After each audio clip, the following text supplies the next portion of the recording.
As reports emerged that a 20-year-old man arrested in the Kingston terror raids came to Canada with his family as a Syrian refugee, Conservative leader Andrew Scheer issued a statement saying Canada's refugee screening process needs to be seriously examined.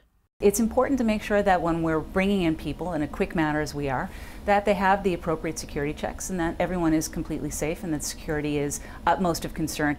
But the Conservative demand for an examination came hours before police released that same 20-year-old man without charge. I think it's wiser in these circumstances, rather than leaping to conclusions, let the police do their job, let's get the facts on the table, and then we'll determine the appropriate course of action. What do you say when the public safety minister says it's too early to come to that conclusion? I think it's fair. However, the minister also has to acknowledge that there have been lapses.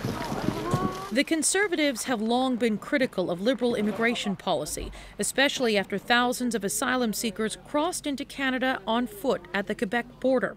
The Prime Minister has tried to neutralize this kind of criticism by questioning the Conservatives' motives. That is one of the things that yet again we're going to be talking about in this upcoming election, because there are people trying to create fears around the country, around immigration. This leader in Kingston's Muslim community does not want to see this specific case politicized out of fear of a backlash. We have to be very careful not to burden the rest of the community because of the bad actions of one of them. So we have to be very careful not to exploit this in order to make a political point. Security experts are hesitant to weigh in on this case until more details are made available. Generally, though, it is not uncommon for radicalization to occur in Canada rather than abroad. Katie Simpson, CBC News, Ottawa.